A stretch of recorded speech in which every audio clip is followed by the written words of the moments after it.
We discussed the standard loop equations in the previous class, and we did 4 numerical examples related to the standard loop equations. So we are going to discuss the nodal analysis, and in the nodal analysis we will derive the standard node equations. So we consider a circuit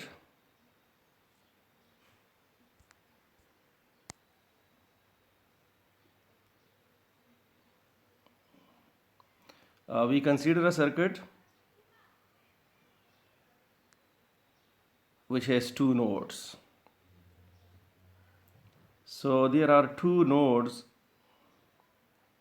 in the given circuit. Here is node 1 and here is node 2.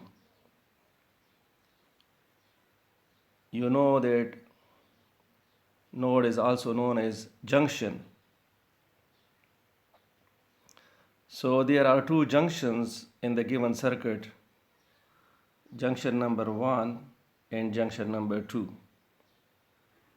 The voltage at junction number 1 is V1 and the voltage at junction number 2 is V2.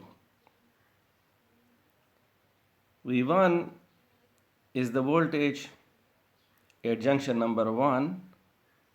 If it is the voltage at junction number 1, then it means that V1 is the voltage across R2. So the voltage across R2 will be V1 and the voltage across R4 will be V2.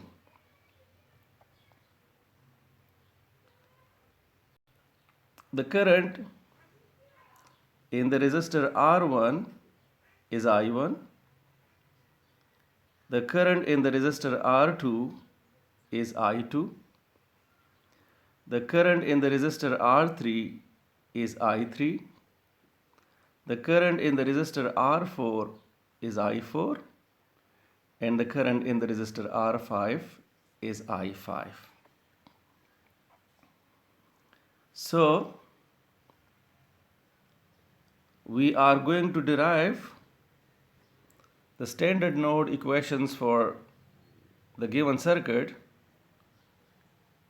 and once we derive the standard node equations, we shall apply the Cramer's rules to find out V1 and V2.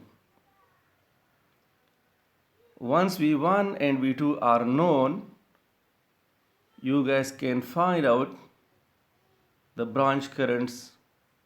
You guys can find out the current I1, the current I2, the current I3, the current I4, and the current I5 in terms of or with the help of V1 and V2. So let us consider junction number 1. Let us consider node number 1. We apply KCL to this node, and KCL states that sum of the currents moving towards this junction will be equal to sum of the currents moving away from this junction. You know the current I1 is moving towards the junction, and the current I2 and I3 are moving away from the junction. So according to KCL, the current I1 will be equal to I2 plus I3.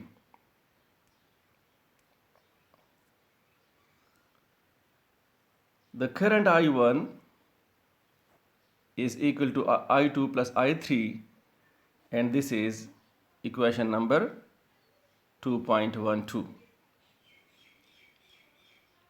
We apply KCL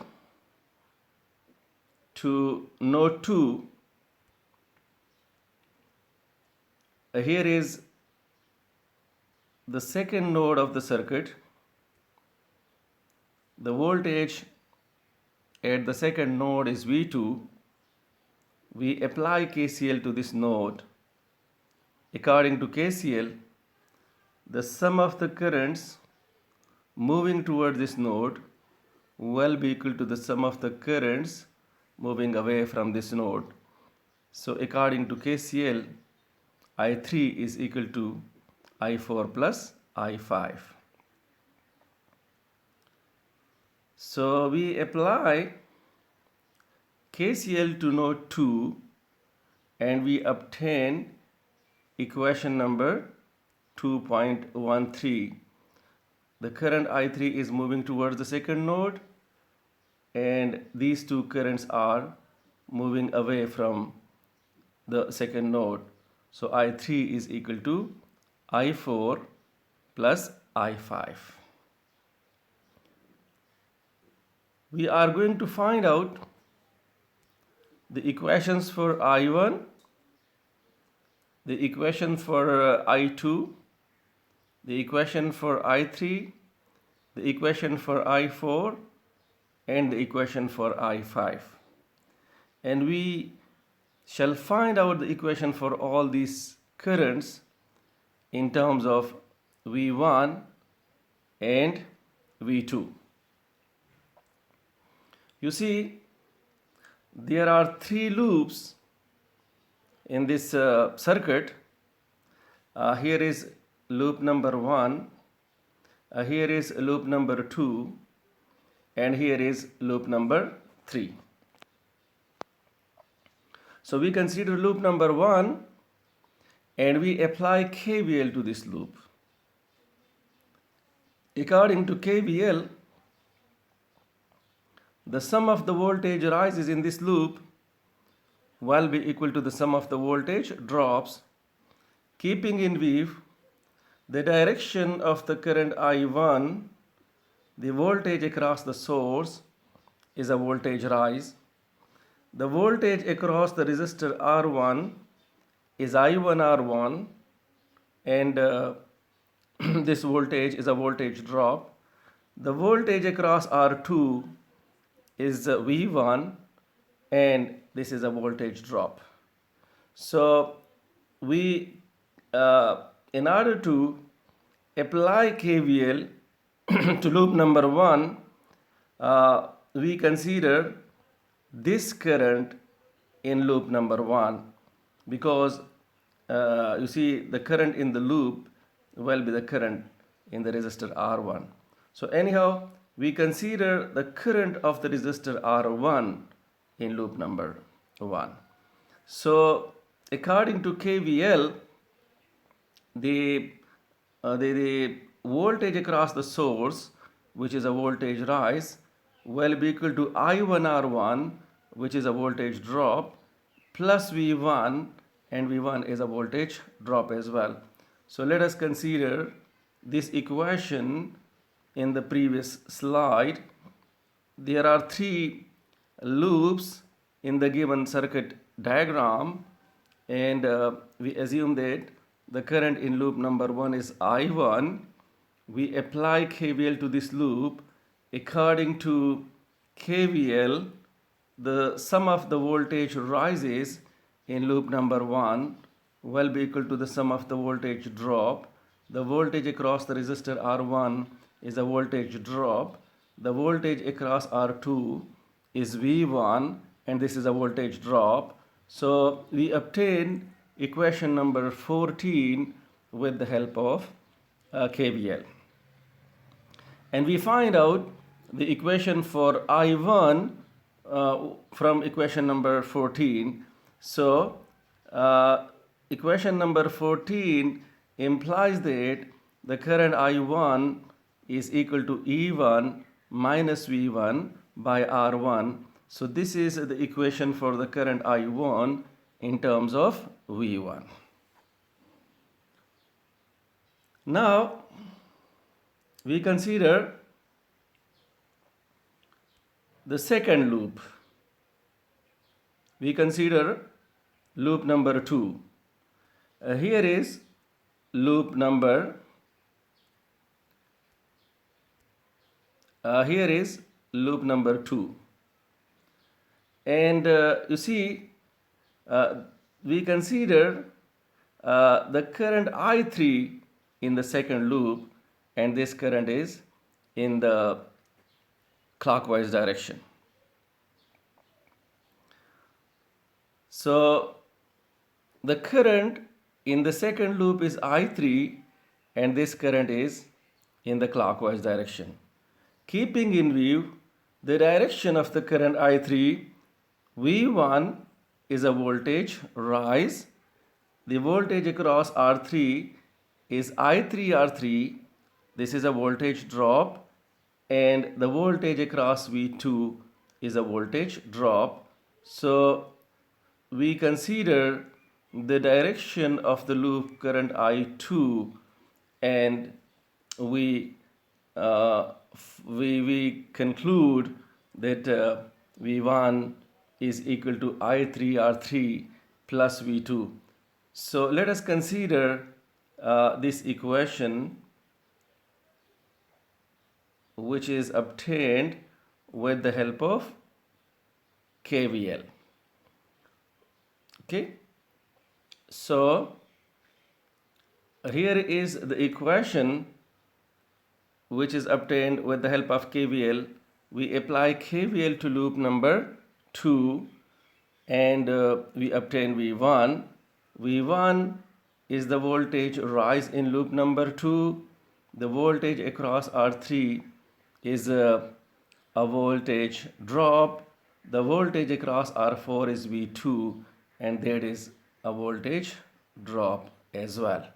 So V1 is equal to I3R3 plus V2, and let me consider this equation. Let's say this is equation number 4. Well, you see, we can find out the current I2. So let us go back to the circuit diagram, and let us discuss, you see, the equation for the current I2. So here is the circuit diagram. The voltage across the resistor R2 is V1. So the current I2 will be equal to V1 divided by R2. So we find out the equation for I2 in terms of V1, and I2 is equal to V1 divided by R2. V1 is the voltage across R2, so V1 by R2 gives you the current in R2. So we have find out the equation for the current I1 in terms of V1. We have found the equation for the current I1 in terms of V1, and we derived the equation for the current I2 in terms of V1. Well, we consider this equation, and we want to find out the equation for the current I3. So if we rearrange this equation, the current I3 is equal to V1 minus V2 divided by R3. So we obtain the equation for the current I3 in terms of V1 and V2. So we have the equation for the current the equation for the current I3 in terms of V1 and V2.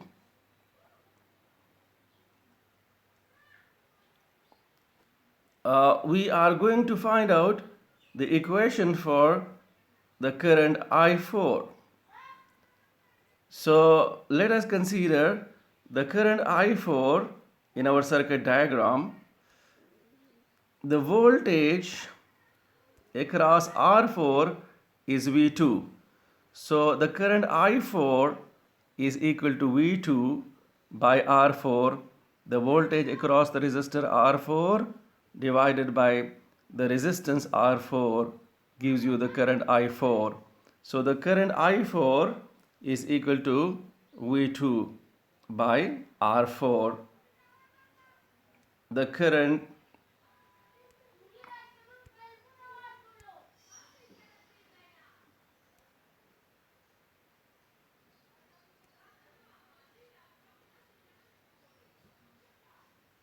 the current I4 in terms of V2 is V2 by R4. So we know the equation for the current I1, we know the equation for the current I2, we know the equation for the current I3, we know the equation for the current I4. Let us find out the equation for the current I5. So we are going to find out the equation for the current I5. In order to find out the equation for the current I5, we consider loop number 3. So here is loop number 3. The current in this resistor is I5. So this is why we consider the current I5 in the clockwise direction in this loop. And keeping in view the direction of the current I5, the voltage V2 is a voltage rise. The voltage across the resistor R5 will be I5 R5, and this will be a voltage drop, and the voltage across the voltage source is a voltage drop. So according to KVL, V2 is equal to I5 R5 plus E2. So we apply KVL to loop number 3, and we obtain the equation for V2, and V2 is equal to I5 R5 plus E2. V2 is a voltage drop. The voltage across the resistor R5 is I5 R5, that is a voltage drop. The voltage across the source is E2, and that is a voltage drop. So we find out the equation for the current I5 in terms of V2. Here is equation number 6. So the current I5 is equal to V2 minus E2 divided by R5. So now what we do, we consider equation number 2.12. So we consider equation number 2.12. I1 is equal to I2 plus I3, and we put the value of I1, we put the value of I2, and we put the value of I3 in this particular equation. So let us put the values of I1, I2, and I3 in equation number 2.12. So we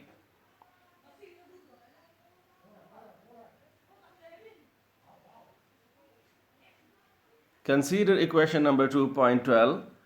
According to equation number 2.12, I1 is equal to I2 plus I3. So we obtain the equation for I1. We know that I1 is equal to E1 minus V1 divided by R1. I2 is V1 by R2, and I3 is V1 minus V2 divided by R3. So we just put the values of I1, I2, and I3 in this particular equation.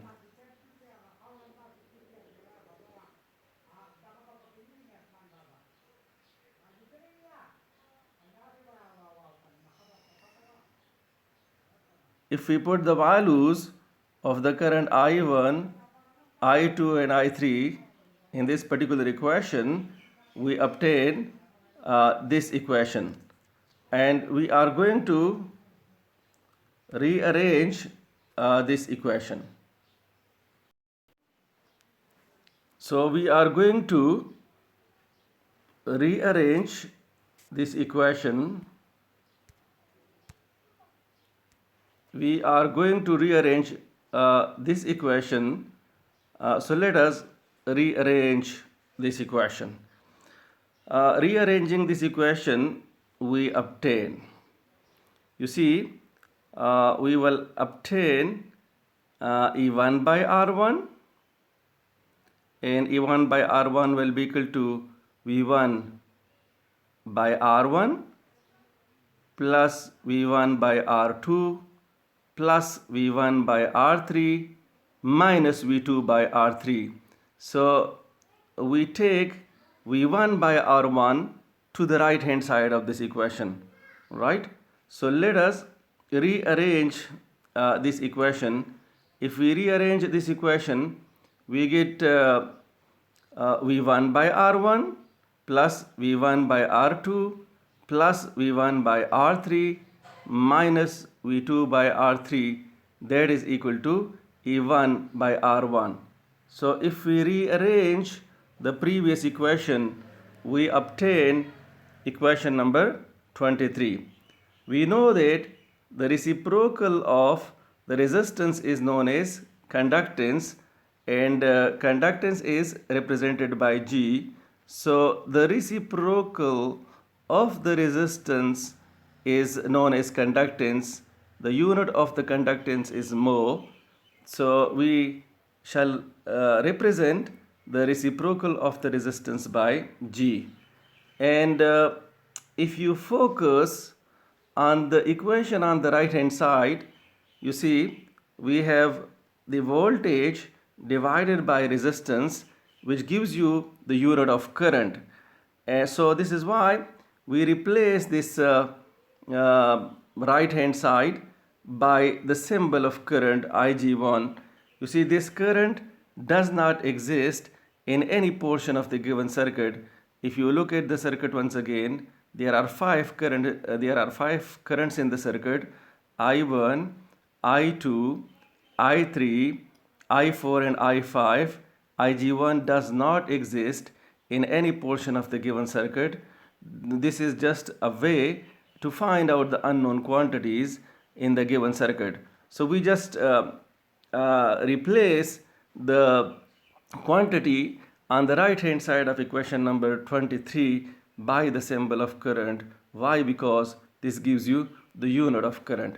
So we consider equation number 23, and we replace 1 over R1 by G1, 1 over R2 by 1 over R2 by G2, 1 over R3 by G3, and similarly 1 over R3 by G3, E1 by R1 by AG1. So we can write down equation number 23 in the form of equation number 24. So we have G1 plus G2 plus G3 into V1 minus G3 into V2, and that is equal to Ig1. So let us focus on the circuit. Let us focus on G1 plus G2 plus G3. Let us focus on G1 plus G2 plus G3. So let us go back to the circuit diagram and let us focus on G1 plus G2 plus G3. So we consider the circuit diagram. Let me consider the circuit diagram. You see, R1 has been connected to node 1. Similarly, R2 has been connected to node 1, and R3 has been connected to node 1. So R1, R2 and R3 have been connected to the first node of this particular circuit. G1 is the conductance of this branch, and G1 has been connected to node 1. G2 is the conductance of this branch, and it has been connected to node 1. G3 is the conductance of this branch, and it has been connected to node 1. So we can say that G1, G2 and G3 have been connected to node 1. So G1 plus G2 plus G3 represent the sum of all the conductances which have been which have been connected to node 1. So G1 plus G2 plus G3 is the sum of all the conductances which have been connected to node 1, and the sum of all these conductances is represented by G11. So G1 plus G2 plus G3 have been connected to node 1 as shown in figure number 2.7. This is why the sum of all these three conductance is represented by G11, right? Now we focus on G3. Ignore the minus sign for the time being. Let us focus on G3. So we go back to the circuit diagram and we consider G3 in the circuit diagram. So you see, G3 is the conductance of this branch, and G3 has been connected to node 1 as well as node 2. So G3 is the conductance of the branch that has been connected to node 1 as well as node 2. This is why this conductance is represented by G12. So the conductance of this branch has been connected to node 1 as well as node 2. In other words, R3 has been connected to node 1 as well as node 2. This is why G3 is represented by G12.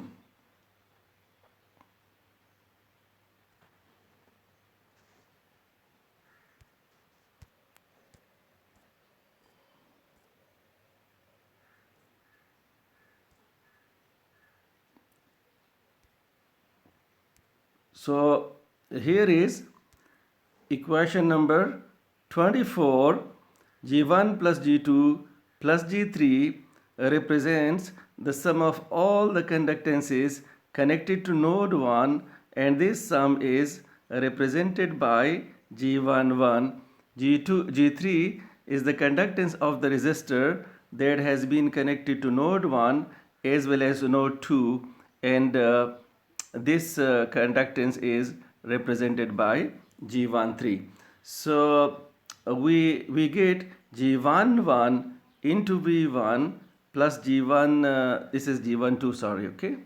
Let me make it G12. So minus G3 is replaced by G12. So we have G11 into V1 plus G12 into V2, that is equal to Ig1.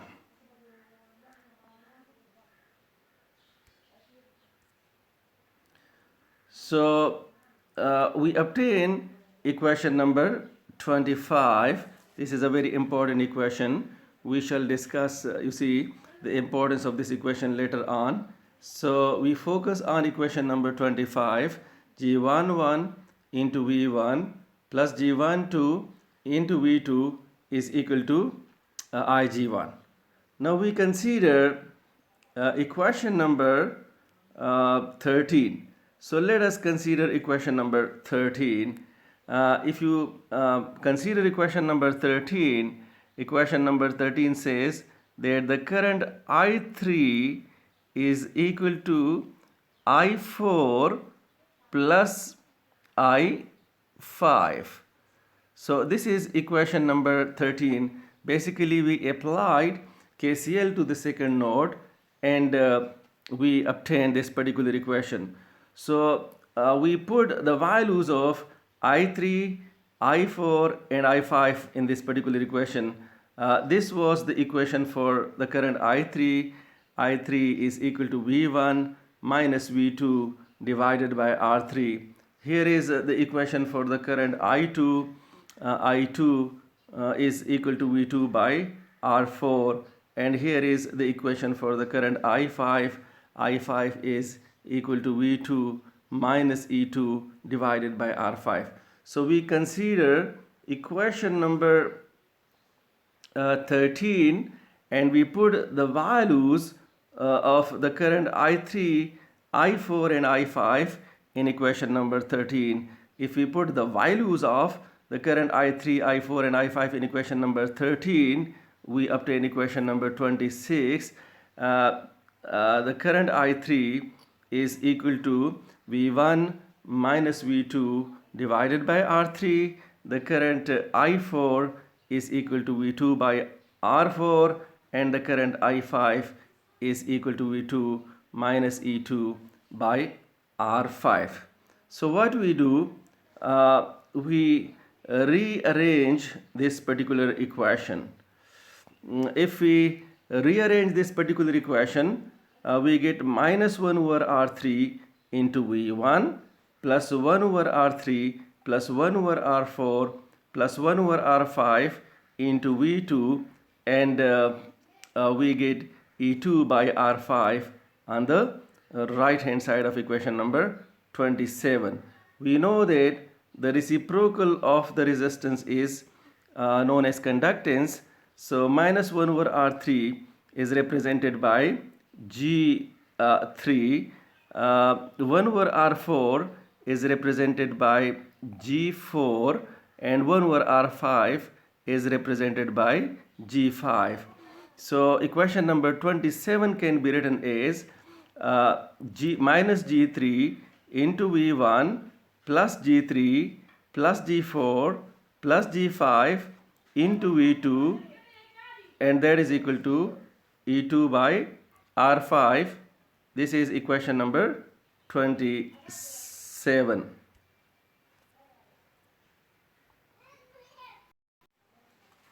So if we put the values in equation number 27, we obtain G3 V1 plus G3 G4 plus G5 into V2, and we get E2 by R2. Let us focus on the right hand side of equation number 27. The right hand side of equation number 27 gives you E2 by R5.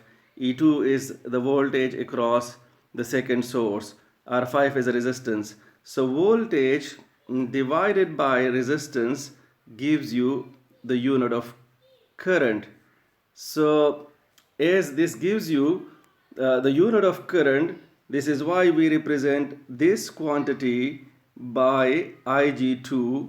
We represent it by the symbol of current, and keep it in your mind that this current does not exist in any portion of the given circuit. We just represented by the symbol of the current. Okay, there are 5 currents in the circuit: the current I1, the current I2, the current I3, the current I4, the current I5. This current does not exist in any portion of the given circuit. So anyhow, if we simplify equation number 27, we obtain equation number 28. Here is equation number 28.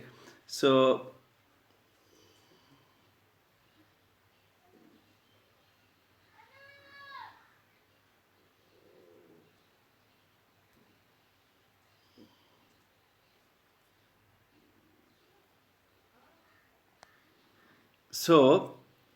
if we put the values in equation number 27, we obtain equation number 28. minus G3 into V1 plus G3 plus G4 plus G5 into V2 is equal to IG2. Right? Now let us focus on G3, G4 and G5. We focus on G3 plus G4 plus G5.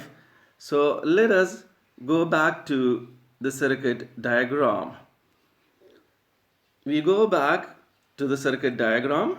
Where is the circuit diagram? Here is the original circuit diagram. So G3 is the conductance of this branch, and G3 is the conductance of this resistor, and this resistor has been connected to node number 2. G4 is the conductance of R4, and R4 has been connected to node number 2.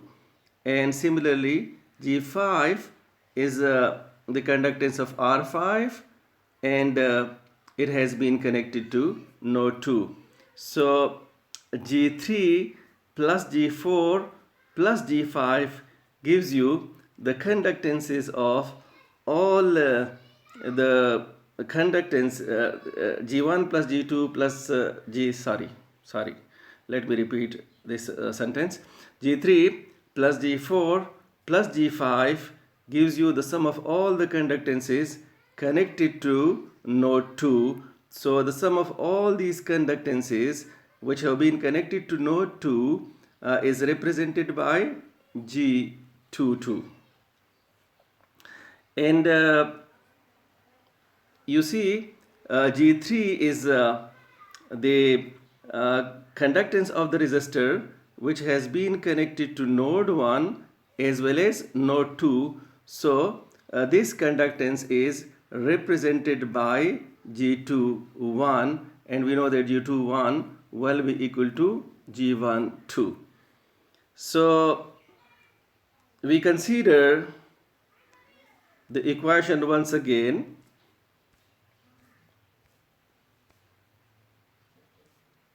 We consider this equation once again. This is equation number 28. In equation number 28, G3 plus G4 plus G5 is the sum of all these three conductances is represented by G22. G3, G4 and G5 have been connected to node 2 as shown in figure number 2.7. This is why the sum of all these three conductances is represented by G22. We ignore the minus sign with G3 for the time being, as G3 has been connected to node 1 as well as node 2. Therefore, this conductance is represented by G21. So we simplify equation number 28 in light of this discussion, and we obtain equation number 29. So G21 into V1 plus G22 into V2 is equal to IG2. So we obtained two equations, and let us consider these two equations once again.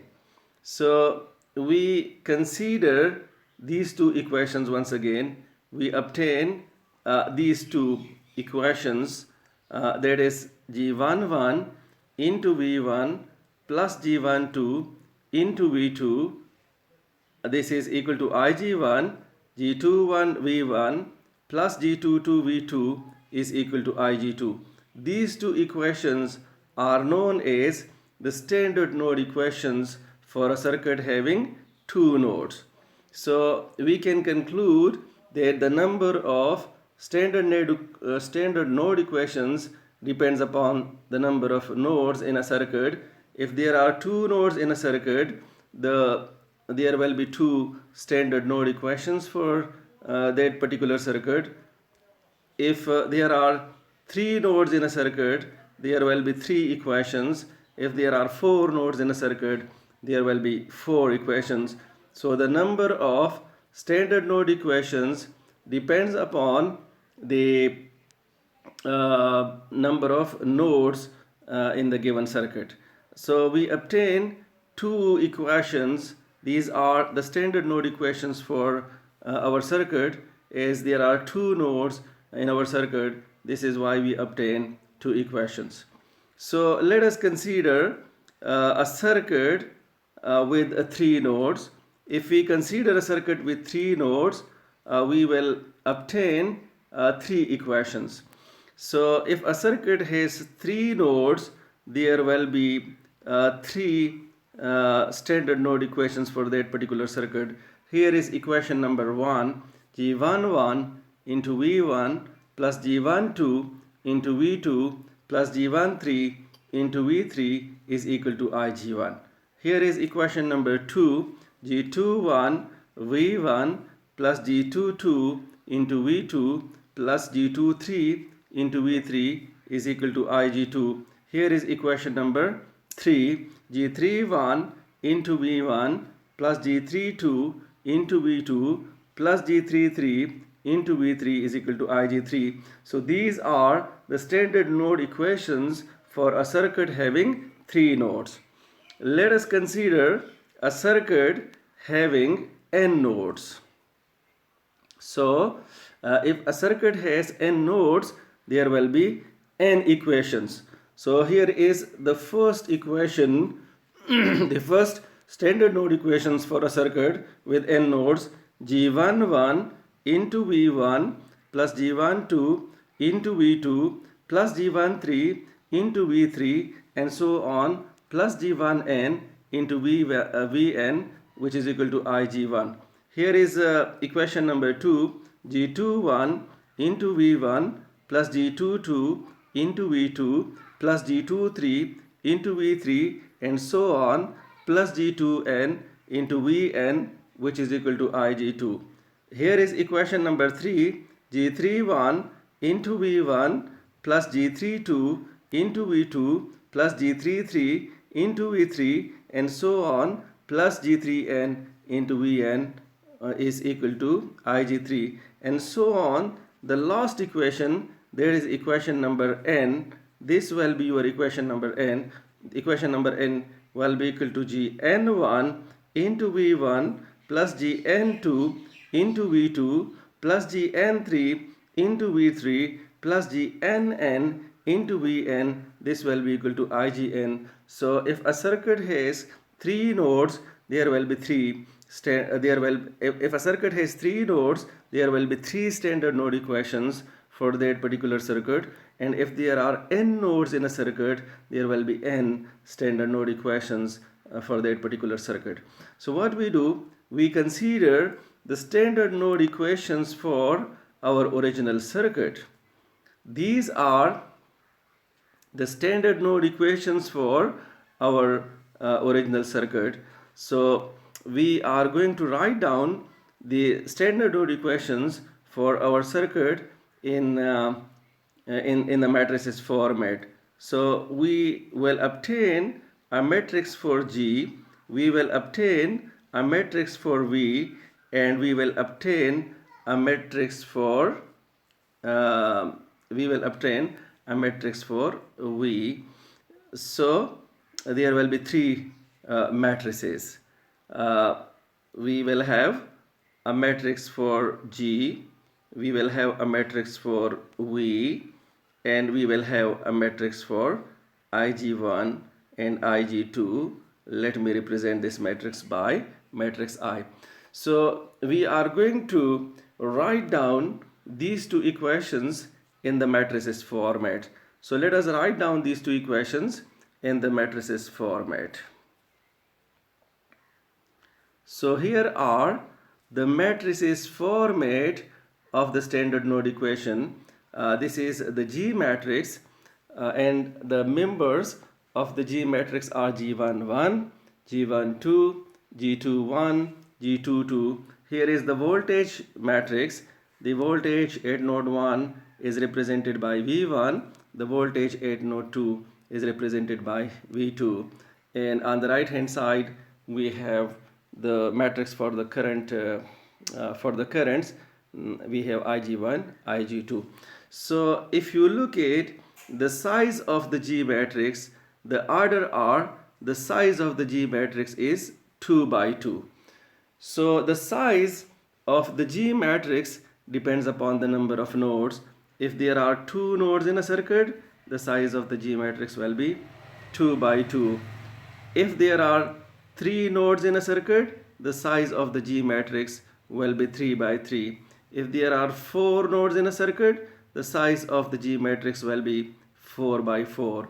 And if there are n nodes in a circuit, the size of the G matrix will be n by n. So the size or the order of the G matrix depends upon the number of nodes in a circuit. So the size of the G matrix is 2 by 2. As there are 2 nodes in our circuit, this is why the size of the G matrix is 2 by 2. We consider the diagonal elements of this G matrix. So keep it in your mind that the diagonal elements of the G matrix will always be positive. There will be a plus sign with the diagonal elements of the G matrix. There will be a plus sign with G11. There will be a plus sign with G22. There will be a plus sign with G33, and so on. Let us talk about the off diagonal elements of the G matrix. So here are the off diagonal elements of the G matrix. So the off diagonal elements of the G matrix will always be positive. There will be a minus sign with G12. There will be a minus sign with G21. There will be a minus sign with G31 or G13. And keep it in your mind that G12 will always be equal to G21. Similarly, G13 will always be equal to G13 will always be equal to G31. So the diagonal elements of the G matrix will always be positive. The off diagonal elements of the G matrix will always be negative. How to calculate the current IG1 and the current IG2? This is very important. We shall have to calculate the current IG1 and IG2. IG1 and IG2 in these two equations must be known, because you guys will have to apply the Cramer's rules to find out the voltage V1 and V2. Once we find out, you see, the voltage V1 and V2, we can find out the current in any element. We can find out the voltage across any passive circuit element. We can find out the power consumed by any passive circuit element, or we can find out the power supplied by any active circuit element. So how to calculate IG1? So if you guys remember, IG1 was equal to E1 by R1. IG1 was equal to E1 by R1, and let us consider this E1 and R1 in the circuit diagram. So we consider this E1 and R1 in the circuit diagram. Where is the circuit diagram? Let us go for it. So here is the circuit diagram. So we consider the circuit diagram. You see, this voltage source has been connected to node 1 with the help of this series resistor. Right? So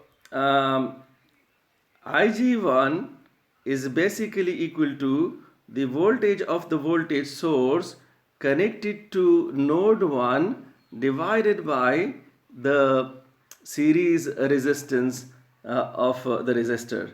So for IG1, if you guys want to calculate IG1, there should be a series resistor with the voltage source. If there is no resistor in series with the voltage source, then you guys can't calculate IG1. So I'm repeating my words once again. For IG1, as IG1 is equal to E1 by R1, so you see E1 has been connected to the first node with the help of this series resistor. So the voltage of the voltage source connected to node 1 divided by the resistance of the series resistor will give you IG1. So this is how we calculate the current IG1. If you guys remember, the equation for the current Ig2, you see, Ig2 in our case was equal to E2 divided by R2.